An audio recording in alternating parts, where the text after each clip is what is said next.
Ay, another G? Kala niya kasi siya si Tatsuri, men. Ay, yun lang. Kasi hindi niya alam si Tats nandito eh, no? And dito yung tunay na gan mo. maganda dito is you have the world is my board. Pwede mong ikulong si Pei, pwede mong ikulong si Fatty, ganin mo is reachable ni Kuya Carl at saka ni Kuya Miggy.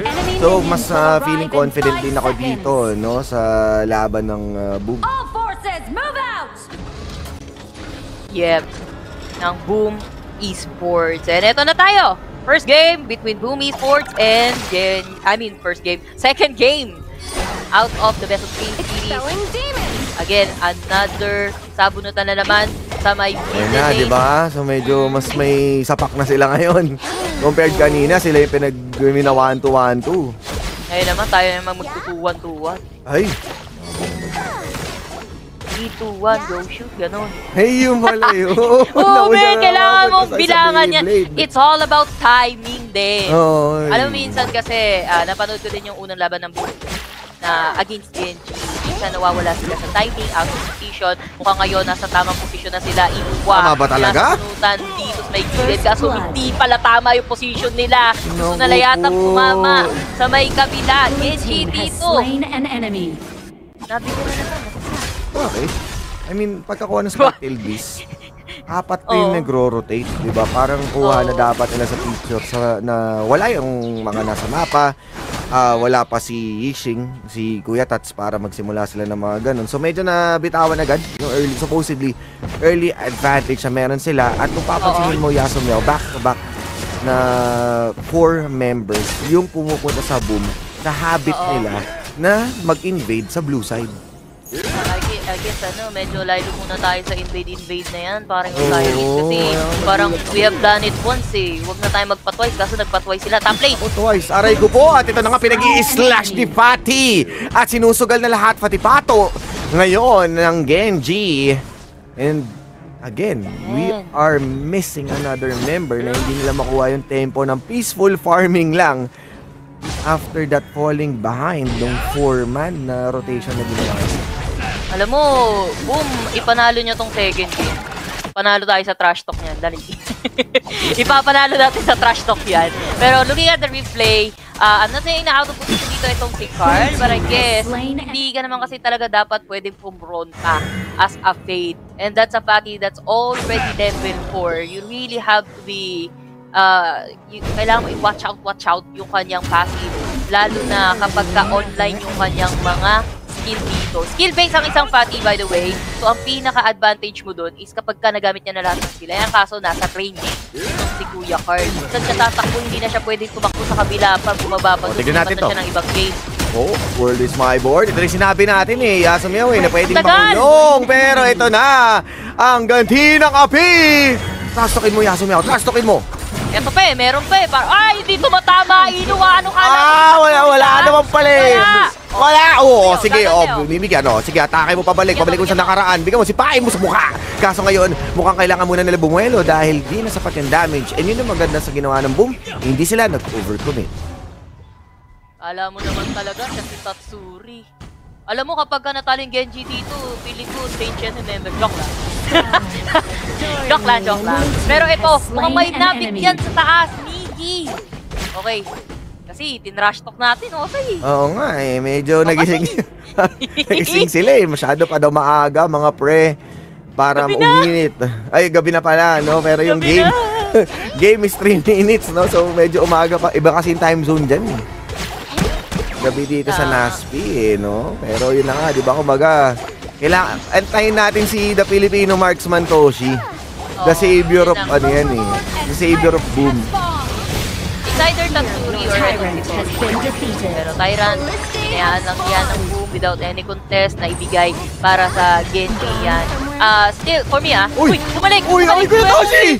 Uy, medyo pinakilig lang tayo no, na parang teleserye. Pero tingnan natin kung meron bang susunod na serye sa galaw nila ngayon dito. Pero tingnan natin dahil nakaabang sila Carl at buong kupunan na naman ng Genji nandito. Gusto nila mang-gangster, gusto nila mang-box out. Pero maganda naman doon with the space that they created para naman dito kay Kuya Miggy.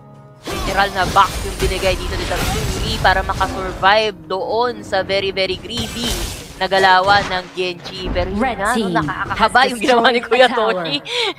Toshi! konting ingat naman tayo, Kuya Toshi. Grabe ka naman.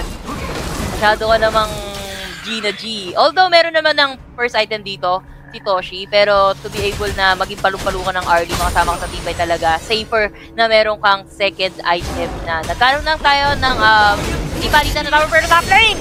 Uy, sinagasaan na nga ngayon. Sinabi na natin na delikado talaga ngayon si Kuya Miggy with that Sunse. Pero talaga, gusto niyo pa rin makatikim. At dito pa si Tatsuri. At nag-iibang uri na naman na hilimaw dahil pinapakitaan ng galaw ang mga taga-Genji. At kaso nga lang, medyo sumobra. Meron pa naman unique passive para makahinga. But wawa, hanggang ngayon, siya pa rin ang pinipiling kinawawa. Makakadalawa man. Eh, di pa rin naman matatapos ang bakbakan. At may kita mo naman dahil nakakuha pa si Kuya Carl ng isa pang kill.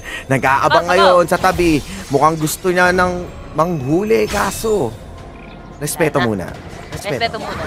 Buhay na si Rock. Masyado nang malalim din yun para kay Kuya Carl. Pero I'm really glad seeing this na pumapalag na yung Boom Esports. Nakakatawid sila dito ng tower as of now. Okay, we breathe. Breathe in, breathe out. Kala ko na Thanos nap tayo dito eh. Pero ito na. Sininok lang, sininok. Kala ko ako lang. Ikaw din pala. Pero ito na tayo with a cruise ship. Tignan natin. Ibabaga ba to sa likod? Oy! Nasa Kuya Miggy na naman ha. Tamang pwesto at the world is my board. At hindi na kami mabuboard dahil mainit na ang vapor ng ating Pinoy team. Pero nirespeto na naman nila ang mga pwestuhan. Hindi man sila nakaburst ng isa. At hindi na nila nakuha yung... wala naman kasi objective no, to overcommit a lot. Umatras talaga muna sila dito. Alam mo, very respectful ang Pinoy. Kaso nga lang, Kuya Carl! Wala. Oy! Medyo pinapakilig lang talaga tayo dito. Pero maganda rin ang pagiging proactive ng Genji for rotating and invading repeatedly sa loob ng mapa. Gusto ko to, nakikipagsabayan na yung Boom Esports. Hindi rin ganong kataas yung pagitan pagdating sa goal difference natin. Mga ilang teamfight lang yan. Kung mananalo yung Boom, makaka-pick off sila. Lalamang sila sa gold. And hopefully, no, mapanghawakan nila yan up until the end. 6-4 tayo, pero hindi ganun kalaki yung lamanga ng Genji. And 2 items na si Kuya Toshi. Shadow Reaper na din siya. Ayun na. Hintay natin. Lagot kayo. Lagot kayo. Genji, lumabas kayo. Oo, tara. Bibigayan na sila dito. Parang away bata nga lang. Has destroyed a tower. Sumbong natin sila kay Dambi. Yun si Dambi. Yung batang malupiton. Si Dambi yun eh. Naaway lagi. Akala ko yung elepante na lumilipad. Si Dambo yun. Si Dambo ba yun? Si Dambo. Ano ba naman yun? Ano ba yun? Para di na rin. Kapag ka mga araw. Tama. Lipad-lipad lang. Lipad lang. Pero si Kuya Carl, lumilipad eh. Tumatalon lang sila dito. Pero clue? Si Blues Clues to eh. Wala naman yung inuwa na yan. Wala yan, parang hindi naman. Wala naman, parang... Ay, mo pala. Kailangan lang umuwi ni Kuya Impressive, pero hindi naman masakit. Sabi ko sa'yo, yan yung kan mo na walang damage eh. Binubog up, naka-splendor. Oo, medyo wala talaga. Yan.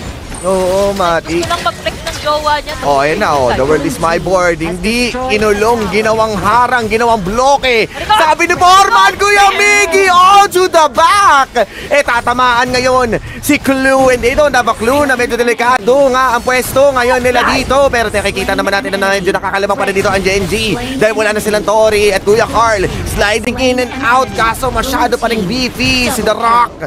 Ngayon, ang gumawa ng clean up with only impressive and a massive damage for Boom. Bakit ka bumalik? Napakasakit, Kuya Genji.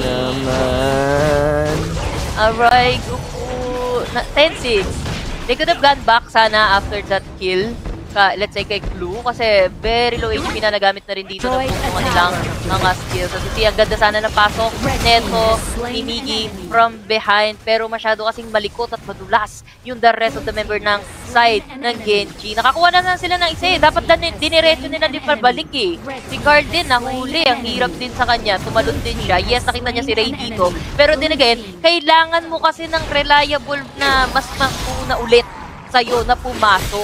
Kumbaga tapos na yung initiation nila, after nila mapatay si Clue, wala nang follow-up. Parang wala nang rason si Carl na pasukan pa etong si Ray. Lalo na tatlo. Yung katapat niya pa doon, mag-isa na lang siya. Kasi tsaka kung tutuusin naman niya, so ginamit mo na yung World is My Board tsaka Set Sail. So parang Hindi, do oo. 2 burn ultimate na bait out mo na rin yung Unending Sorrow. Tama. Pwede nang kumalma. Kumbaga, tapos na yung jobs done, di ba? Pwede nang mag-split push na lang. Pwede nang tumalon na lang sa ibang parte ng mapa. Or reset muna tayo, saka tayo reset. bumalik. Yun talaga yung pinaka-okay eh. Kaso talaga mainit talaga, no, ang Pinas. Dark Tyrant has Kaya been ito paring Osay. It's like Oo. back to the first day na nagharap sila eh. Ito na. Oo, tignan natin kung madi-day 1 nga ba sila o 1 day para makaalis sila dito ngayon. Pero the world is my board. Kasi impressive ang naiwan sa loob. Wala na rin backup na magagawa dito ang Boom because they know they are still lacking damage. And then Genji, maganda yung blocking na ginagawa nila for a follow-up ng Boom. Why?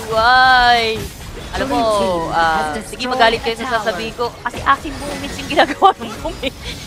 Medyo asim moments eh. Medyo kalmahan naman natin. Kaso nga lang, pangatlong tower na yung kinakatok nila. Hindi ito bababuti na lang. Yung ultimate shell, pati yung kuko ni Diva. Kaso nga lang, lagas ang core ng Boom. Hindi pa naman sila happy death. Pero kasi ang hirap i-death nito. Oo, hindi sad death yan Ito eh. na naman Pero tayo. titignan mo yung damage dealt nasa atin eh. Talagang hindi lang natin Yes. magawang malinis, no? So, Hindi natin after- matapos yung kill.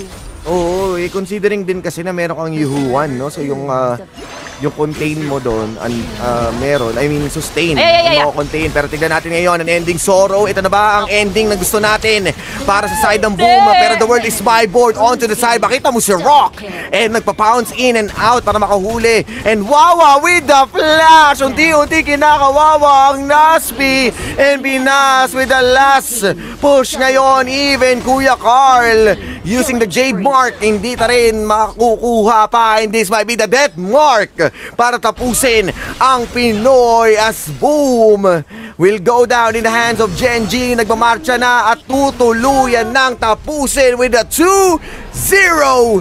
Not even a scratch.